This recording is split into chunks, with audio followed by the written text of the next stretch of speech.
शांति। ओम शांति।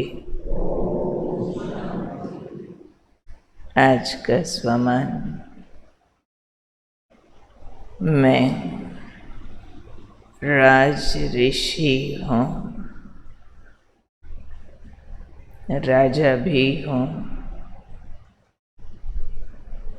तपस्वी भी हूँ। दोनों बातें आपस में विरोधी होते हुए भी एक दूसरे की पूरक है। बाबा हमें एक बैलेंस्ड लाइफ जीना सिखाते हैं और उसी से ही देव युग आता है, मानव देव बनता है, युग बदलता है। इसके लिए आज बाबा ने हमें राजा और तपस्वी दोनों की विशेषताओं का बैलेंस करना सिखाया। तो आप बच्चे राज ऋषि हो, तो क्या राज मिला आपको? कल बाबा ने स्वराज की बात की, आज बाबा ने सर्व प्राप्तियों के अधिकार की बात की। राजा वो होता है जिसके पास सारे अधिकार नंबर 1 पर हों, उसी को कहेंगे ये इस देश का राजा है। दौलत का अधिकार सबसे ज़्यादा उसके पास हो, सबको अपने हुक्म पर चलाने का अधिकार उसके पास हो, और सबको सुविधाएं देने का और सजाएं देने का, दोनों तरह के अधिकार, पालना का भी और दंड का भी, सर्व अधिकार जिसको प्राप्त है वो राजा है। तो आज बाबा ने कहा आप बच्चों को नशा होना चाहिए कि मैं सर्व प्राप्तियों की अधिकारी आत्मा हूँ। नशा चाहिए। क्यों? त्रैलोकपति, सारी सृष्टि का मालिक, जो खुद राज लेता नहीं, अधिकार लेता नहीं, हम उसके साहिबजादे हैं, हम उसके राज दुलारे हैं। वो अपने सर्व अधिकार हमें देता है। तो इसलिए बाबा ने कहा एक ये नशा रखो कि मैं सर्व प्राप्तियों की अधिकारी आत्मा हूँ। एक और नशा भी रखो। वो फिर वंडरफुल बात बाबा ने बताई, बेहद के वैराग के अधिकार का भी नशा रखो। कमाल। एक तरफ सर्व प्राप्तियाँ और दूसरी तरफ उन प्राप्तियों को ठुकराने की ताकत, यानी मन उसके वशीभूत ना हो जाए। मन से कुछ चाहिए नहीं, इतना वैरागी, और बाहर से कोई कमी नहीं, इतनी प्राप्तियाँ। नहीं तो जिसको मिला नहीं या फिर जितना चाहिए था उससे संतुष्टि नहीं हुई, उसने त्यागा, तो क्या बड़ी बात है। लोमड़ी के अंगूर खट्टे होते ही हैं। क्यों हुए थे लोमड़ी के अंगूर खट्टे? पहुंच नहीं सके, नॉट अप्रोचेबल, तो कह दिया खट्टे हैं, मेरे को चाहिए ही नहीं। मिल जाते तो चाहिए थे। एक ये वाला वैराग होता कि मिला नहीं, ले सकते नहीं, योग्यता नहीं, इसलिए चाहिए नहीं। एक है सब कुछ मिला है, प्राप्त कर सकते हैं, यूज़ कर सकते हैं, पर अट्रैक्शन नहीं, डिपेंडेंसी नहीं, उसके बिना भी खुश है, आनंदित है तो भी जैसे ऑटोमेटिक यूज़ हो रहा, आकर्षणवश गुलामी से यूज़ नहीं हो रहा, स्वाभाविक रूप से यूज़ हो रहा। और अगर नहीं है तो फर्क नहीं पड़ता। इन दोनों के लिए आज बाबा ने कहा, एक तरफ बेहद की प्राप्तियों के अधिकार का नशा, दूसरे तरफ बेहद के वैराग का अलौकिक नशा।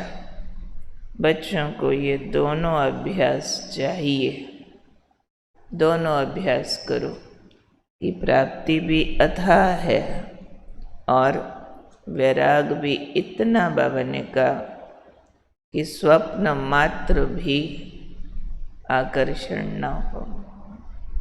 अब वैराग माना किनारा करना नहीं। कईयों को फिर वैराग का अर्थ ऐसे समझ आता है, छोड़ दो। नहीं, छोड़ना नहीं, तोड़ना नहीं, भागना नहीं, लेकिन बाबा ने कहा सब कुछ होते हुए भी कोई आकर्षण न बांध सके, उसको कहेंगे वैराग। उसकी फिर बाबा ने लिस्ट सुनाई है कि ऐसे राज ऋषि जिनको कोई आकर्षण ना हो, वो देह की दुनिया, देह के वैभव, देह के पदार्थ, इन सब से होते हुए भी आकर्षण में नहीं आते हैं। कैसे पता चले कि अब यूज़ तो रोज़ कर रहे हैं, व्यक्ति भी साथ हैं, वैभव भी हैं और सब तरह की प्राप्तियां भी हैं। अब कैसे पता चले कि मेरे को आकर्षण है या नहीं है? वो तब पता चलेगा जब ये चीज़ें हमारे से दूर जाती हैं, टूटती फूटती गुम होती हैं, तो हमें ज़रा भी फर्क न पड़े। न सिर्फ चीज़ें, लेकिन मित्र जो भी देहधारी हैं, उनके बिना बेसहारा न महसूस हो। बाबा ने देह को भी कहा है, देह को अगर ऐसे नहीं, कोई भी तरह का देह को नुकसान आया, कभी आँख से देखने में फ़र्क पड़ेगा, कभी कानों से ऊंचा सुनने लग जाएगा, कभी दांत निकलवाने पड़ेंगे, इनसिक्योरिटी फील ना हो। अब तो गोडे दुखते हैं, ना चला गया तो कमर से अब बैठा खड़ा हुआ भी नहीं जाता, तो ये बेचारगी, लाचारगी या फिर भविष्य की इनसिक्योर फीलिंग, थोड़ा इसका साउंड कम करने से इको कम हो सकती है, ये ना फील हो। हमेशा बिंदास बादशाह, कुछ हो जाए शरीर को, बेपरवाह, अपनी मनोबल, आत्मिक शक्तियाँ, बाबा का साथ और भाग्य पर भरोसा कि जो हो रहा है मेरे साथ, जो होने वाला अच्छे से अच्छा है। अगर ये निश्चय और नशा बना रहता है, तब कहेंगे आकर्षण नहीं है। हमेशा निश्चिंत अवस्था, साधन हो, व्यक्तियों, वैभवों, लेकिन इनकी डिपेंडेंसी ऐसी ना हो जो कभी खतरा लगे, अगर ये ना मिला तो, ये ना हुआ तो, चाहे वो मित्र संबंधी हैं, चाहे मेरे किसी भी तरह की प्रॉपर्टीज़ हैं, धन दौलत संपत्ति साधन, चेक करके देखना चाहिए। एक मोबाइल भी गुम हो जाए क्या अवस्था होती है, किसी का एक सोने का गहना ही गुम हो जाए क्या अवस्था होती है। समझो चश्मे की डिपेंडेंसी और गुम हो गया। अब मन विचलित होता है या फिर निश्चय बुद्धि होता है कि जब जो जैसा चाहिए प्रकृति देगी। मेरे कर्म कमाए हुए हैं, थोड़ी परीक्षा आती है, चीज़ वस्तु व्यक्ति आगे पीछे इधर उधर होता है, लेकिन ड्रामा में मैं आत्मा ने जो पुण्य कर्म कमाए हैं, वैराग माना ही सबसे बड़ा पुण्य है, लगाव माना सबसे बड़ा पाप है, जो आत्मा की शक्तियाँ कमज़ोर कर देता है, क्षीण कर देता है। लगाव पाप है जो शक्तियाँ नष्ट करता है, और वक्त आने पर आत्मा बेसहारा महसूस करती है, जबकि लग रहा होता है लगाव सहारा है, जबकि है लगाव पाप, जो वक्त आने पर बेसहारा फील करता है। और वैराग शक्ति है, बल है आत्मा का, जो समय आने पर एकदम निश्चिंत महसूस कराता है। तो अपने वैराग को इससे चेक करना चाहिए कि चीज़, व्यक्ति, कोई भी तरह की डिपेंडेंसीज न मिलने पर बेसहारा महसूस होता है या निश्चिंत अवस्था बनी रहती है, निश्चय बुद्धि बने रहते हैं कि सब हो जाएगा। समझो कहीं जा रहे थे, एक ट्रेन से उतरे, अगली पकड़नी थी, वो छूट गई, आप अकेले हो, टिकट भी नहीं है, रास्ता भी नहीं मालूम है, अनजान स्थान पर हो, अब यहाँ क्या चलता है। ये बात बताएगी कितना वैराग है। हमने सहारे इस मिट्टी की दुनिया के पकड़े हैं या फिर अलौकिक पारलौकिक सहारा पकड़ा, क्योंकि मुझे जो मिलना है उस सब का कारण मेरा ऑरा है, आत्मा का कमाया हुआ पवित्रता और योग का बल है।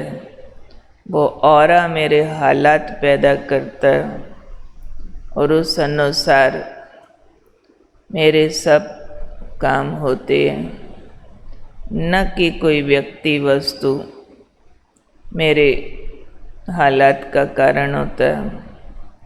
तो ऐसी आत्मा अंदर से बाबा से अटैच, वस्तु व्यक्ति पदार्थ से डिटैच हो, जो कभी खतरा ना हो मेरा क्या होगा। तो मैं कौन हूँ? राज ऋषि। सब कुछ होते कुछ नहीं चाहिए, और कुछ नहीं चाहिए होते हुए भी मेरे पास सब कुछ है। जो दुनिया भी ना प्रयोग करती हो वो सब साधन हमारे पास हैं। पर एक फकीर की भी जो अवस्था हो कि मेरा कुछ नहीं, उससे ज़्यादा ऊंची अवस्था हमारी हो कि छोड़ने की नौबत आए तो एक सेकंड भी ध्यान न जाए कि ये मेरा था कभी। इस तरह के मेरेपन के लगाव से मुक्त मैं कौन? मैं हूँ राज ऋषि आत्मा, सर्वाधिकार और प्राप्ति का भी नशा और बेहद के वैराग का भी अलौकिक नशा। तो ऐसी मैं हूँ राज ऋषि आत्मा। चलो मीठी माँ की आवाज़ सुनते हैं।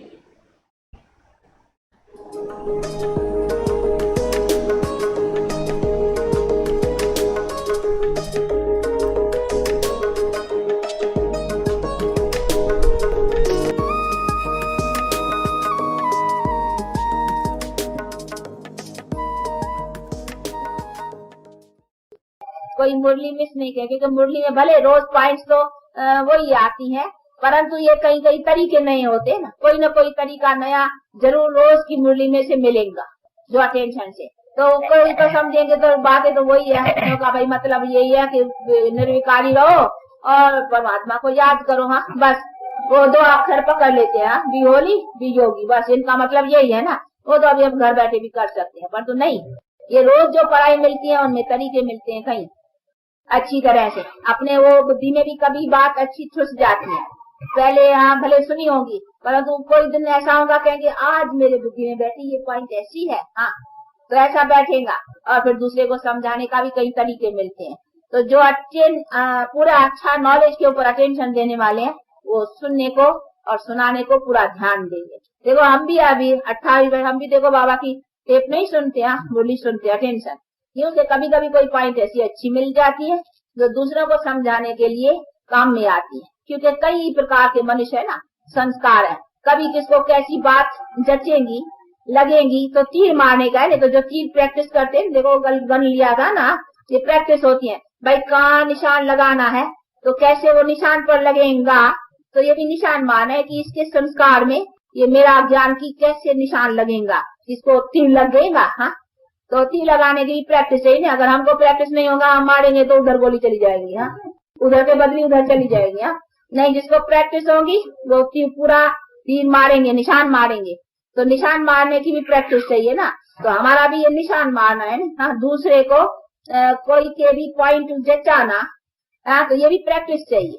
तो जितना जितना ज्ञान में चलेंगे तो दूसरे को पॉइंट समझाने का वो आएगा कि ये आदमी इस प्रकार का है, इसको इसी रग से पकड़ना चाहिए। क्योंकि हमको तो कल्याण करना है, हमको किसी को पकड़ करके कुछ और थोड़ी करना है। हम समझते बेचारी आत्मा का कल्याण हो जाए, नहीं तो बेचारा समझेगा कि नहीं कुछ नहीं आया बुद्धि में, कहेंगे कुछ नहीं यहाँ चला जाएगा। हाँ हमारा काम तो है नहीं, जहाँ तक हमसे हो सके उसको निशान मारना।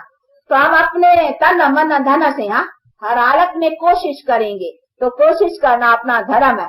बाकी तो जिसका जितना तकदीर होगा वो तो अपना अपना हर एक बनाए, लेकिन हमारा तो काम है ना, हमारी मेहनत तो पूरी होनी चाहिए ना। नहीं तो हमारा क्या है आप लोगों से माथाकुटी करने की। हाँ हम कहीं हमको बनना है ना, अच्छा हम बाबा की याद में बैठ जाते हैं, हाँ हम अपना जीवन पवित्र रखें, बाकी इनों की माथाकुटी हम क्यों करें। हाँ बैठ जाए, पर तो नहीं, ड्यूटी है, फर्ज है, मिली है चीज तो दूसरों को दान करना, ये भी दान करना है ना। मनुष्य दान क्यों करते हैं, हाँ नहीं वो कहते बस हम ही यहाँ खाते रहे, नहीं ये भी दान करना है ना दूसरों को। तो ये भी शौक होना चाहिए कि दूसरे आत्मा को बनाए। इसलिए बाबा हमें इस मुरली में कहते हैं ना कि हाँ शौक रखो, रोज 5-7 को ये कथा सुनाओ, ये भी प्रैक्टिस होनी चाहिए। 5-7 को कथा सुनो, जैसे ब्राह्मण लोग होते हैं ना, जाएंगे 5-7 घर में कथा करेंगे। हाँ तो ये भी हमको रोज 5-7 कम में कम एक तो बड़ा रोज करो। हाँ कम में कम एक को कथा जरूर सुनाओ रोज, यानी एक को अपना बनाओ। तो ऐसा भी अगर कोई नेम रखे नहीं, जैसे सुबह को रोज कोई नेमी होते हैं ना, भक्ति मार्ग में पाठ करते हैं, कोई पूजन करते हैं ना, तो अपना भी पाठ कौन सा है, ये पाठ है ना जो हम सुन रहे हैं, ये पाठ दूसरों को पढ़ाना है। बाकी खाली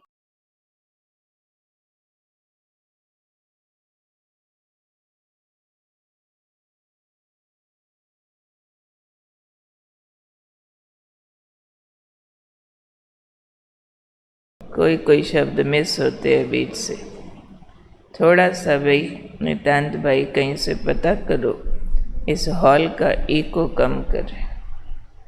अदरवाइज हम यही वाले महावाक्य मम्मा के उधर सुनते हैं ना, बहुत स्पष्ट समझ आ रहा होता है, यहाँ इको होने से थोड़ा